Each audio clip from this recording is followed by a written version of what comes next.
Hey guys, this is Julia from Always Time for True Crime. Every week, I get into a new case about murder, missing persons, and serial killers. My podcast is all about the lesser-known cases. So, if you're looking for something beyond Ted Bundy or JonBenet Ramsey, head on over to Always Time for True Crime for some new true crime stories. You can listen to Always Time for True Crime on Apple Podcasts, Spotify, Castbox, Stitcher, and more.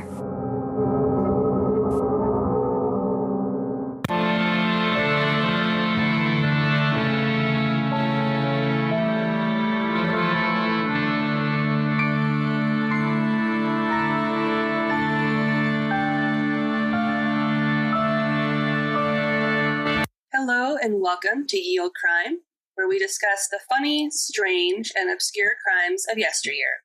I'm your host, Lindsay Valenti, and with me is my sister and co-host, Maddie Stengel. Hello. Hi. Hi. How goes? I'm good. How are you? I'm good. It's actually a really nice day out. I know. I was going to bring that up at some point. It is gorgeous outside. I actually am wearing a tank top and shorts. Midwestern small talk. Oh, it's so nice. Oh, it's so nice. It's gorgeous out. Leaves aren't turning quite yet. You see some reds, maybe some oranges, but now that's really fallen, you know. No, I haven't had to unpack the slacks yet. I was thinking as I was outside today, I was like, man, next time that it's like chilly again and we get to like see each other, I'm so excited to go to like Starbucks with you and get soy pumpkin spice latte. Can I turn you on to something? Yes. Erica was doing pumpkin cream cold brews. And before that, she was doing dirty chais, iced dirty chais. Oh, yeah. I like those too. I thought of people are probably do this drink all the time, but the other day I got her an iced dirty chai with pumpkin cold foam on top. It is so good. Like, it's just the right amount of pumpkin, but it's mostly just spiced. Oh, yeah. Oh, it's so awesome. I have the perfect ensemble planned for when we go to get pumpkin spice lattes. I can wear my leggings and my imitation Ugg boots and an oversized sweater. And even though my hair is a little short, I could do like a half messy bun thing. Yeah, you could do like the half up. I can't style my hair at all. I can't either, but I could mess it up and pretend. All right. So what kind of creepy story are we talking about today? Today, we are deep diving into body snatching. Oh, shit. Yes. Oh. Yep. I am terrified and intrigued at the same time. It's going to be a wild ride, that's for sure. Yeah. So, information was pulled from the following sources: a 2017 Atlas Obscura article by Molly McBridge Jacobson, a 2017 Atlas Obscura article by Lucy Tiven, a 2014 Mental Floss article by Miss Selania, a 2014 Smithsonian Magazine article by Bess Lovejoy, and then another article at Atlas Obscura, PBS website, and Wikipedia. And I want to clarify, because this is a big stickler for some people. Okay. When I use Wikipedia, I don't use it as an actual source. You use it to look up other resources? Yeah. So it's something where if I'm like fact checking certain things that I've read somewhere else, then I'll go to Wikipedia and find an article that is sourced in that material. Yeah, look at those reference links too. Yeah, that references so I can verify, yep, this date is correct. So I don't just use Wikipedia as like an actual source. Were people harping on you about that? No, it's just become a big thing because there are some podcasts out there that basically just read from Wikipedia and assume that all the information on the page is accurate. Oh, babies, no. When that's not the case, like, ever. So... No. Yeah, so I just wanted to clarify for people. Sorry to all those podcasts that do that, but that's like getting a criminal account from like a 6-year-old. Yeah. It's not going to be true. There's a lot of telephone involved. Yeah. So that's why I try to have like 4 to 5 other sources prior, like outside of Wikipedia. So people know that I'm actually doing the research. I'm not just pulling up the Wikipedia listing for whatever it is I'm talking about and just reading off of the listing. That's usually one of the main comments we get is how well researched you are. I try. I will go on record that if and when I have stories, they will probably not be as thorough. But I won't do just the Wikipedia, I promise. That's fair. I can pinky swear right now. Now that's out of the way. Oh, body snatching. I'm so scared. Let's do it.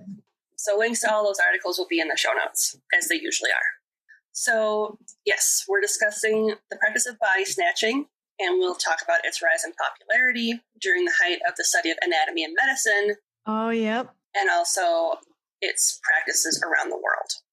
I forgot about that. So we're going to start in Europe on our world tour. Okay. So to many people, the act of burials and funerals are obviously an important practice. And many people in the 17th and 18th centuries specifically would save their money to ensure their loved ones had a decent burial.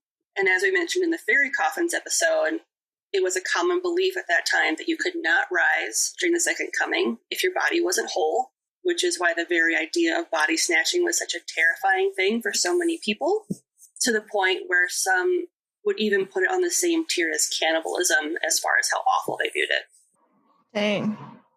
So before we get too deep into it, I'm going to give a brief explanation of what body snatching is for the 1% of people that probably have no idea what that means.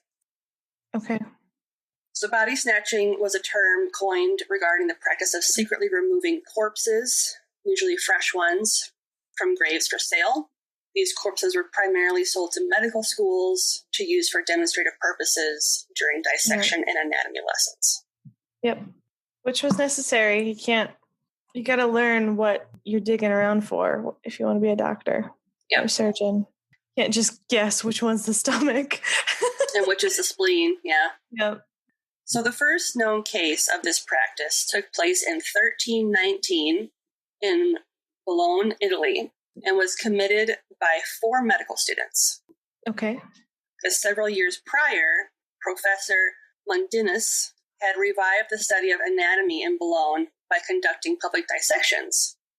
Oh, public dissections. Yep, and usually these were of condemned criminals. But still, they didn't do that just for medical students. It was anyone could come. Yep. Ugh. And I feel like I should mention that for a really long time, people were, especially in the Victorian era and stuff, people were super into the macabre. Mm-hmm. So in London, where they would pull people out of the River Thames and they would have them on display in windows. Yeah, and they're funeral masks. Yep, so people could come by and be like, oh yeah, that's Joe, or whatever. So crazy. In dissection theaters and things like that for medical students, but they would still invite some randos, so crazy. So as I mentioned at the top, the 17th and 18th centuries saw the greatest surge in cases of body snatching, due mainly to the reduction in executions, which was a traditional source of cadavers for medical study. Yeah. And medical schools also began to rise in popularity and foundation during this period of history, which increased the need for fresh cadavers for anatomy lessons. And since proper refrigeration methods weren't a thing, body storage for future study wasn't an option. Yeah, so it had to be a one and done type of thing. Yep. Every semester. And to sweeten the deal, punishment for those convicted of body snatching was usually nothing more than a slap on the wrist, basically, such as a fine or a brief stint of imprisonment. Yeah, so of course they're going to do it again. Yep. Because the fine probably wasn't they could use their body snatching money to pay for it. Pretty much, yeah. Yeah. So that being said, medical practitioners and institutions tended to turn a blind eye to the practice, believing that the benefits of proper anatomical study far outweighed the true evil of the act of body snatching itself. Yeah. And that's another thing of faith versus science too, I think, where it'd be easier for them to say that this is a greater good than like preserving a body and ensuring it goes to heaven. Yeah. So due to the lack of viable cadavers by quote-unquote honest means, the demand gave rise to resurrectionists, or men who were paid to dig up and deliver bodies for dissection. And resurrectionists commonly worked in teams, searching for and targeting fresh graves, as it was easier to dig up the recently unsettled earth. Yeah, that makes sense. Resurrectionists would even send out spies to funerals to scout out where fresh bodies could be found. Wow. And this task was usually given to women who would be less suspicious at such events. Yeah. And the reason this was such a common practice was because it was easy money, with fresh corpses fetching as much as 10 shillings apiece, which today would equate to a few months' salary. Wow. Yeah. So especially if you were like on hard times, that would make sense. Or even in like the winter and stuff when everything's probably more expensive. Yep. Mm-hmm. So traditionally, the act of body snatching was done by digging a small hole near the head of the coffin. And then the body would be dragged out by a rope before it was filled back in so no one would know the coffin was in. Wow. So they just put like dirt or something in it? Yep. And another spot that was easy to poach were the mass graves of the poor. Of course. Yep. Why not? Last little FU to poor people. Yep. Cool. Yeah. As they were left uncovered until they were full of coffins. Wait. So they basically just put stacks of coffins in this hole until it was full, and then they covered it up. Wow. Gross. And because single graves were hard to get into and took lots of work, a tunnel would have to be dug, sometimes as deep as 4 feet down, before the coffin itself would be broken into to bring the body to the surface. So they basically just did poor people. Yep. Cool. And sorry, side note, is this, will this bring on mausoleums or like more secure grave sites? Yes and no. In some places, mausoleums were created and used due to the soil. Okay. Like in areas such as like New Orleans, where everything floods. And stuff. Yep. They have to have them in mausoleums. It's very rare that they're able to actually bury them in the ground because the chances of them rising back up because of the floodwaters is just so high. So and in some areas of Europe, mausoleums were made more for wealthier families. Yeah. So that's kind of what I was going for. Like it was another way for wealthy people to kind of protect and to show status. Like it's something where they would create one for an entire family, and then the entire family would be put in this mausoleum. So a resurrectionist by the name of Joseph Naples in London kept handwritten records of the bodies he snatched between November 1811 and December of 1812. And this is a diary which can still be found at the Hunterian Museum in London. Kind of serial killery. Kinda.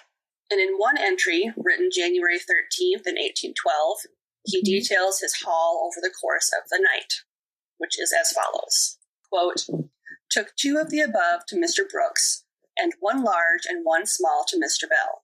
Fetus to Mr. Carpoo. Small to Mr. Frampton. Large small to Mr. Klein. Met at 5. The party went to Newington.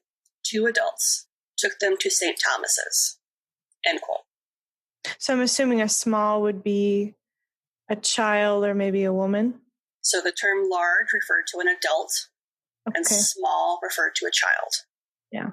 It was almost code, kind of. Yeah. I love how they didn't even try with fetus, though. They were just like fetus. Yeah. Well, I suppose it's different from a child, Anatomists actually paid more money for children and women, particularly pregnant women, as that was basically the holy grail. I mean, to this day, you still can't really test or do anything for pregnant women. So it's still just as expensive and just as exclusive. Yeah. And Naples also noted that extremities were also in high demand. Gross. In popular places, resurrectionists sold their wares to include such institutions as St. Thomas and St. Bartholomew's hospitals. They still exist today, but were turned into museums. Okay. So you can go in and kind of see what the surgical theaters looked like, things like that. And one of the most famous cases of body snatching, or really in this case body production, was that of Burke and Hare, which we briefly mentioned in our episode on the mini coffins, and which we'll do a more in-depth dive into in a future episode. Are we going to dedicate a whole episode just to them? I think so. Yeah. I think that'd be a good idea, especially since like they're so prolific, but a lot of people don't know about them. That, and I feel like it's important to talk about the 17 victims. Yeah. That they basically sold to doctors for dissection. Mm-hmm. So further examples from other countries include cases such as one in Montreal, where in 1875, when the bodies of typhoid victims were stolen from a Canadian convent school before the students' relatives could claim them. Oh, so there's body snatching sick kids. Yep, just dead kids. Yep. Wow. And it makes you wonder, too, if it was like for research on typhoid or if it was just for their bodies in general. But you would think it'd be really dangerous to mess with a very recently diseased body like that. Yeah. And in Tasmania, a truly terrifying case occurred with the exhumation of what was considered at that time to be the last two Aboriginal Tasmanians, William Lane, or Lon, and Truganini, in 1869 and 1876, respectively. Wow. Yeah, it gets worse. No. Well, of course it does, but like, oh God. I'm gonna pronounce it Lane. So Lane's head, hands, and feet were illegally removed by members of the Royal Society of Tasmania before he was buried and subsequently stolen again. Oh my gosh. And Truganini asked to be cremated to avoid a similar fate, but was buried anyway before being exhumed and put on display by the Royal Society of Tasmania. Gross. So it wasn't even like people, like, you know, like underground seedy people. It was the government. Pretty much, yeah. Wow. Cool. Yep. Government's respecting Indigenous people. It doesn't happen. Surprise! Never. Great. And in the city of Kolkata, India, for over 200 years, it's been the center. Kolkata. Kolkata. Kolkata. Cool name. So for over 200 years, it's been the center of a network of bone traders who would remove skeletons of the dead from graveyards to sell them to hospitals and universities abroad. And in the 1850s alone, Calcutta Medical College processed 900 skeletons a year, with the majority shipped abroad. Wow. Yep. That's what helped them stay open, though. Yeah. Was that money. So as you can imagine, it became common practice for loved ones to watch over the deceased in order to protect them from body snatchers. Right. Gosh. It's like stakeouts, essentially? Yeah. So this practice was particularly common in Europe, where other interventions were designed, such as iron coffins, coffin torpedoes. What? Grave alarms, and the famous mort safe, which is an iron bar structure built around a coffin. Think of it kind of like a shark cage around a coffin. Okay. Tell me more about the torpedoes. I will further down. Okay. Oh my God. So in Scotland, for example, mort houses were created. And a mort house was a circular building built in graveyards that would store coffins until the bodies inside were no longer viable candidates for dissection. That's clever. Yeah. So basically they just shove you in a tower until you're rotten enough where no one's going to want to put a knife in you. I wonder if they would like manipulate the environment too to kind of speed up the process. Maybe. I don't know. Make you more melty. Gross. Another practice was to pay someone to watch over your loved ones for you. I wouldn't trust that. Yeah, a practice that cemeteries encourage to prevent their patrons from being disturbed. And an example of this is the new Calton Cemetery Watchtower in Edinburgh, Scotland. The tower opened in the 1820s at the height of the body snatching epidemic, and this 3-story tower was constructed to bring a sense of security to the families of the recently deceased, but it's unclear how effective a deterrent it actually was, considering guards could very easily be bribed to look the other way. Yeah, that's kind of my inclination too. Like, how do you really know if that person cares enough to watch over your loved ones if they aren't their loved ones, you know? Yeah. Or aren't religious enough to really like be a crusader to protect those people. Yeah. And the South Metropolitan Cemetery at West Norwood in London decided to construct high walls and railings to deter body snatchers in 1837. And as body snatching continued to plague the people of Europe, the Anatomy Act was passed in 1832 in the United Kingdom, making the act of body snatching a criminal offense. It allowed medical schools to dissect cadavers of executed criminals, unclaimed bodies from prisons and workhouses, and those that were voluntarily donated. That being said, this doesn't mean that body snatching stopped. Oh, of course not. In fact, Wardson Cemetery in Sheffield became the site of a riot on June 3rd, 1862, when the citizens of Sheffield accused Reverend John Livesey and his sexton Isaac Howard of selling corpses to the local medical school instead of burying them. And even though this thankfully wasn't the case, it was a little bit worse than that because they were actually burying people on top of one another in semi-mass graves in order to save space. Wow. Yeah. So great. Cool. So they're like, no, we're not doing that. We're doing this. Which is not as bad, but it's also pretty bad. Better. It's better. I mean, they're still going to heaven, right? Yeah, it's fine. It's fine. Stop complaining. All right, now we're going to travel across the pond to America. Where it's worse. Exactly. I guessed it. You did. So in America, we face similar issues of our own, especially as medical schools started to flourish following the Civil War. Great. And the act of grave robbing even started a riot on April 16th of 1788 in New York City and saw the death of as many as 20 people in what was dubbed the New York Doctors' Riot. Did those bodies get snatched? I don't know. Too many bodies. I don't know. Stop snatching bodies, and they're like, LOL, stab. LOL, these are mine now. Yeah. I mean, they can't say no. So, at that time, there was only one medical school in New York, which was Columbia College, but those looking to practice medicine could attend private lessons at New York Hospital under the tutelage of a Dr. Richard Bailey. Bailey was a Connecticut-born doctor who studied with the famous Scottish surgeon John Hunter in London. Ooh. It's a fancy bitch. Obviously. So anatomical dissections were a major component of his classes, a practice that many early New Yorkers viewed as offensive and sacrilegious. Thus, his medical students took to robbing graves to gather bodies for dissection. Great.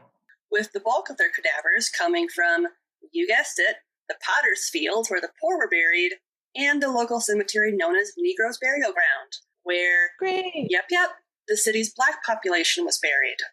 It's a twofer. Are you black and probably poor because you're black? We're going to take your bodies.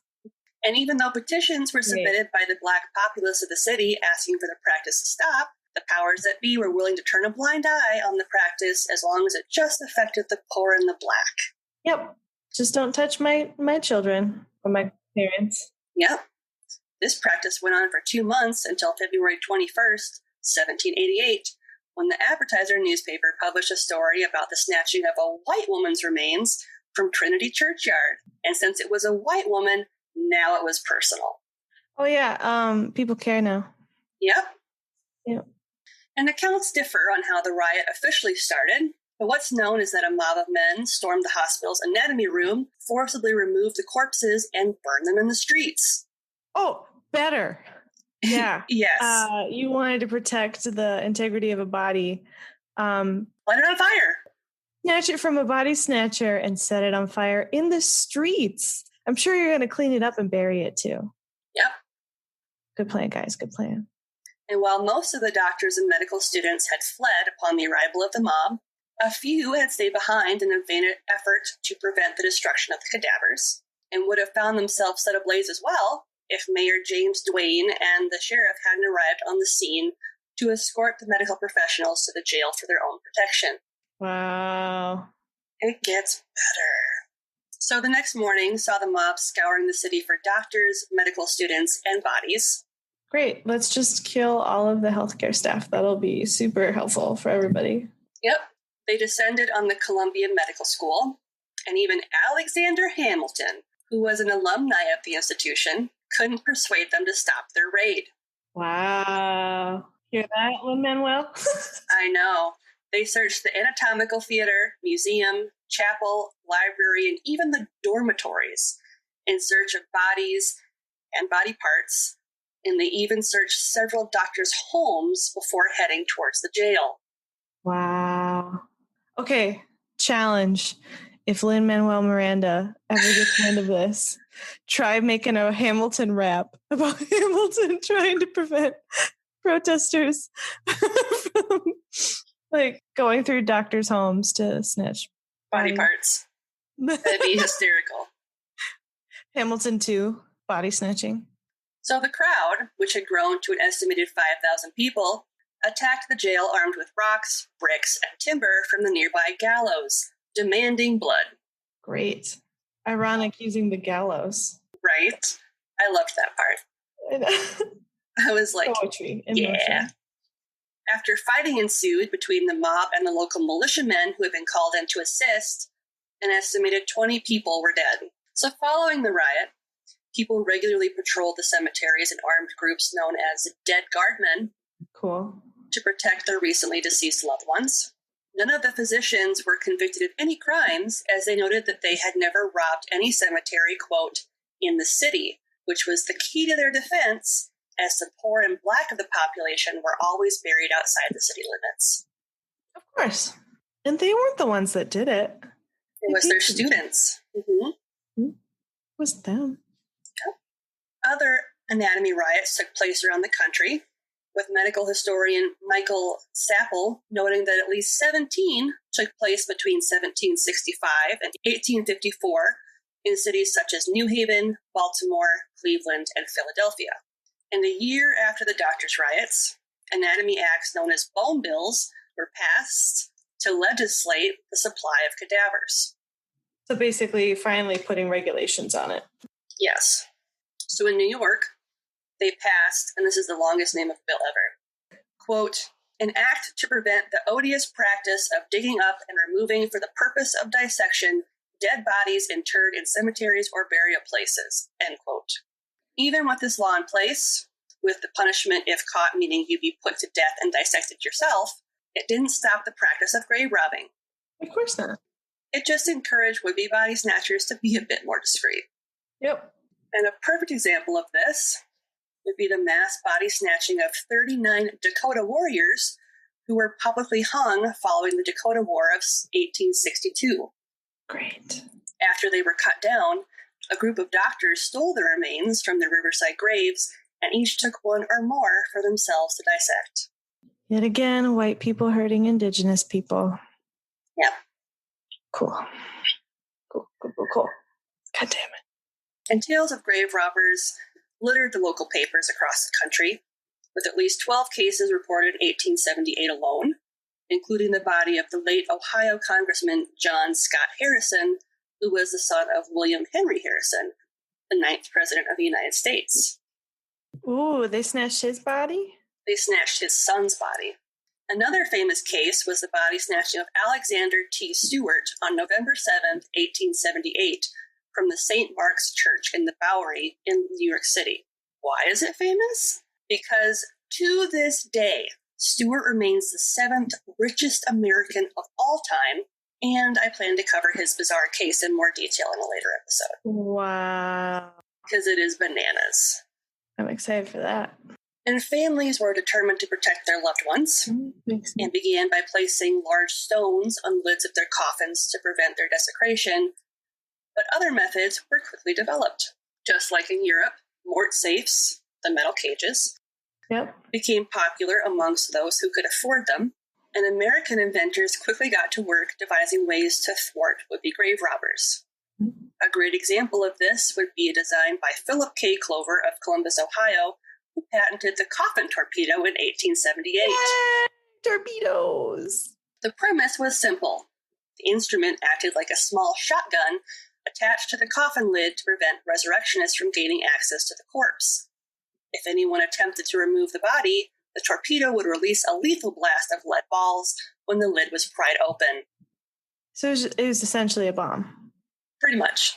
Like a booby trap. A landmine. Yeah. It was a landmine. Wow. Mm-hmm. And thus kind of destroying the body in the process, too. Yeah. But, you know, you're not being dissected. Right. Still going to heaven. Another Ohioan patented his own version of the grave torpedo on December 20th, 1881. Circleville probate judge Thomas N. Howell's gadget was buried above the coffin and wired to it. It acted like a landmine that would detonate when the thieves activated the tripwires. Crazy. And in an advertisement for Howell's grave torpedo, it read, quote, "Sleep well, sweet angel. Let no fears of ghouls disturb thy rest. For above thy shredded form lies a torpedo, ready to make mincemeat of anyone who attempts to convey you to the pickling vat." End quote. Damn. I want that on a t-shirt. I know. Can we put that on a t-shirt without getting sued? I don't know, but I really want that on a shirt. I want to find that advertisement and put it on a t-shirt because it is incredible. Amazing. Wow. Sleep well, because there's a torpedo above your head. It's fine. It's going to kill all your enemies. And destroy your body, but at least you won't be pickled. Shh. It's okay, sweet angel. Yeah, you're already an angel. It's okay. And on January 17th, 1881, the coffin torpedo left a lasting impression on 3 grave robbers in a Mount Vernon, Ohio cemetery. One man by the name of Dipper was killed by the blast, while the explosion broke off the leg of another. The third, who was keeping watch, was left unscathed and assisted in getting the wounded man onto a sleigh so he could get him treatment. Score one for the coffin torpedo. Damn.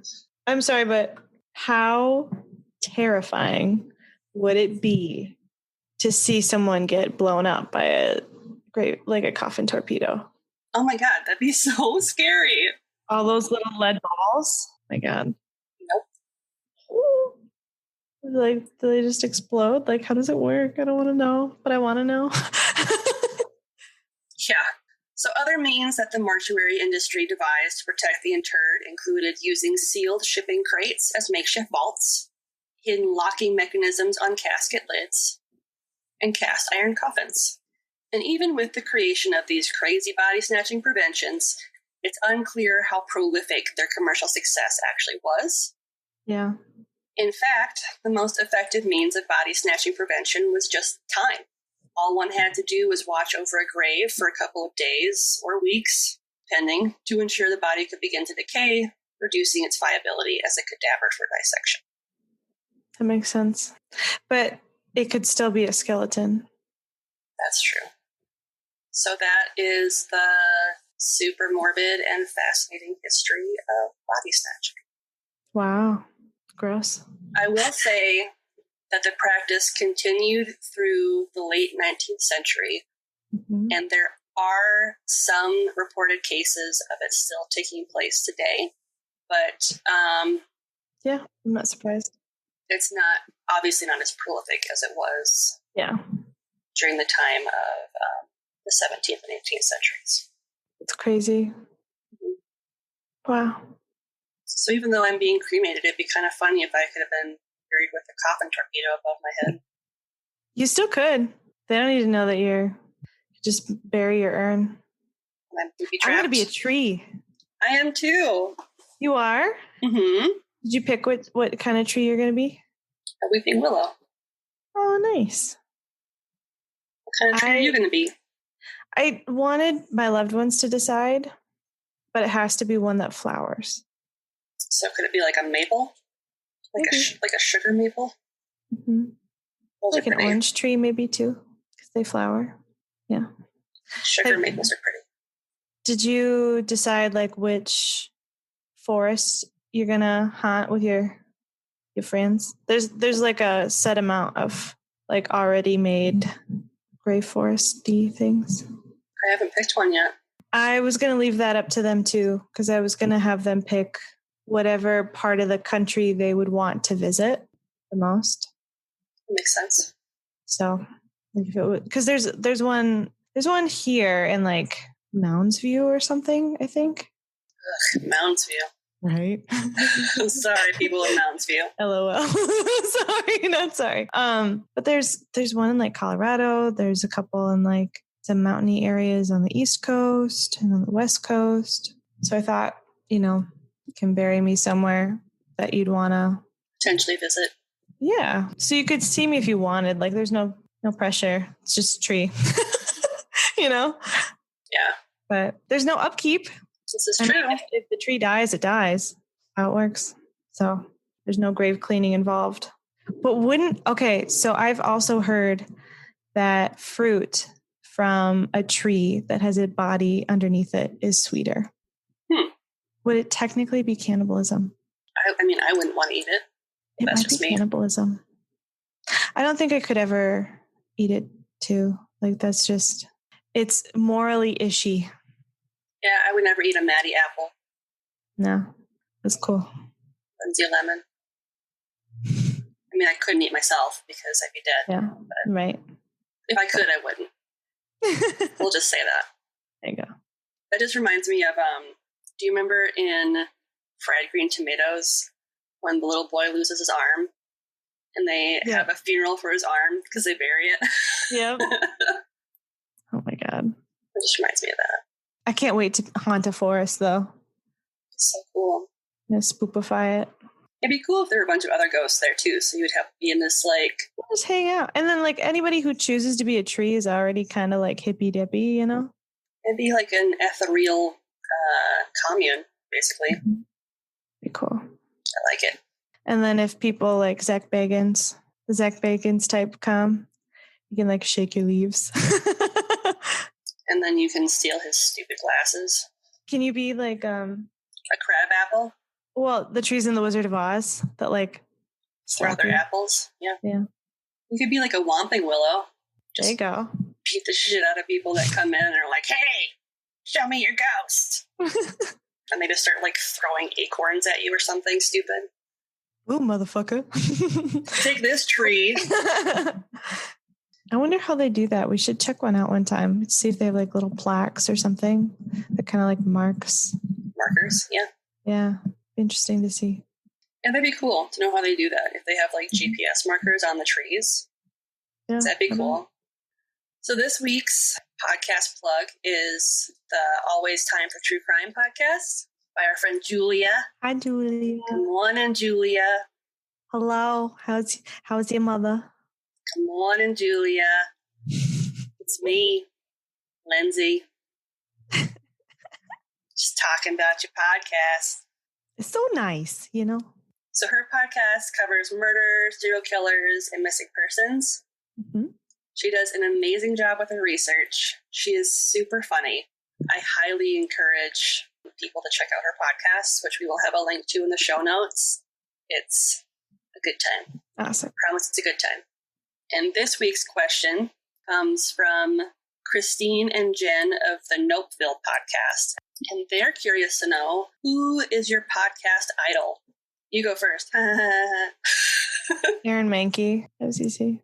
He's just like, he's done so much in such a small amount of time. And he's done it at his pace. And he's done it on his terms. And he's still so humble and so kind. I just think that that's really impressive. Like he built it pretty much himself. So, and he was very mindful of who he was choosing for like his researchers and music and all that stuff. So yeah, I think Aaron Mahnke, I think he's done a great job. If anyone were to follow his footsteps and be as ambitious as he is, I think he'd be a good person to look to for that. And like, he's the type of person that will tell you exactly what he did too. Yeah. Be like, oh yeah, good luck. This is what I did verbatim. Yeah. Have fun. Yeah. Since we got the pleasure of meeting him back in 2017, and then he came back in 2019. Mm-hmm. It was only a year. Yeah. He is a very humble and personable human being. Mm-hmm. So. What about you?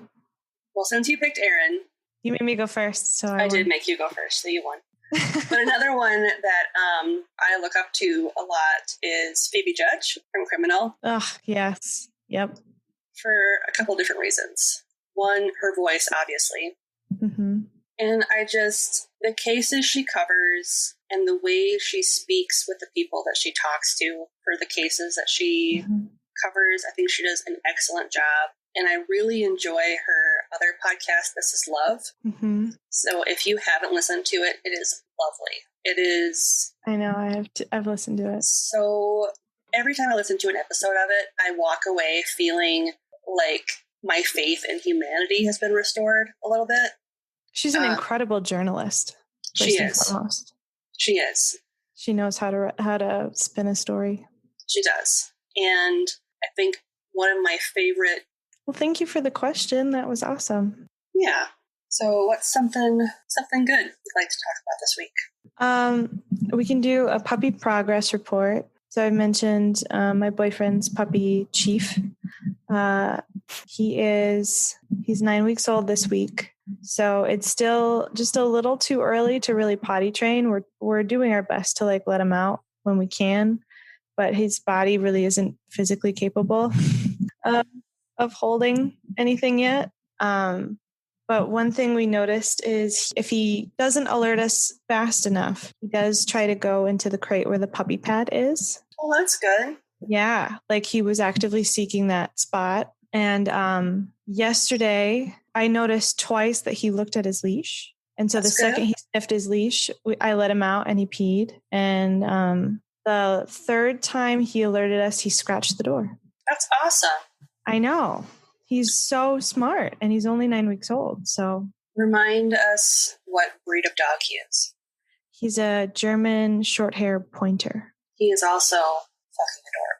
He has the biggest ears that he has to grow into, and I hope he never really does because they're so floppy and floopy and cute. I'll ask him if we can share a picture sometime. Yeah, I was going to ask if it's possible to share a picture of him on our social. Yeah, he's very cute, and I was so proud of him because, you can tell that he knows that it's bad to pee in the house.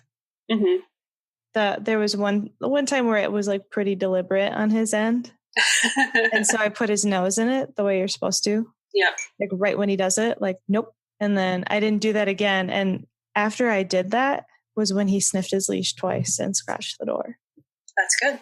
So I hate that though. I hate that negative reinforcement. It's really makes me feel like a monster. So just putting his nose in his pee, I was like, I know. I don't like that either.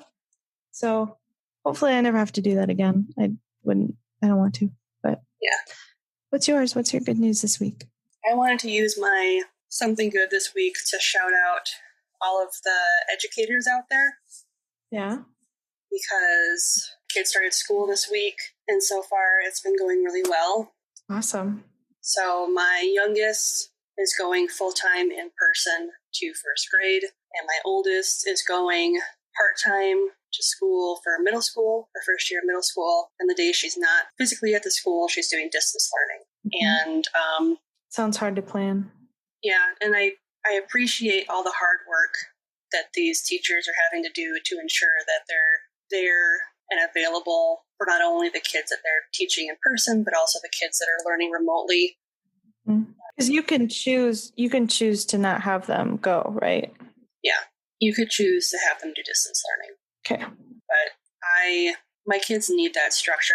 Yeah. And they need that socialization too. Yeah, I wanted to give it a shot, and so far so good. Granted, it's only been 4 days, so it's hard to still gauge properly. But I mean, how much are they loving seeing kids their age again, though? They're really liking it, being able to see their friends. Wednesday was the first day since mid-March that Thomas and I have been home by ourselves. Yeah. How weird was it?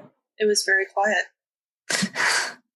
I got a lot done that day. And on Friday, I got a lot done. Yeah. So it's just weird, but in a good way.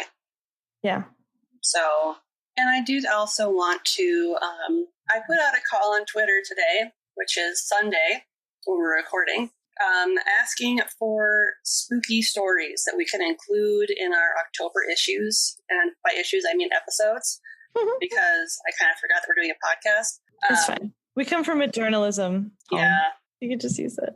So send us your paranormal stories, spooky personal experiences, and you can either DM us on Twitter or you can email us at yeoldecrimepodcast@gmail.com.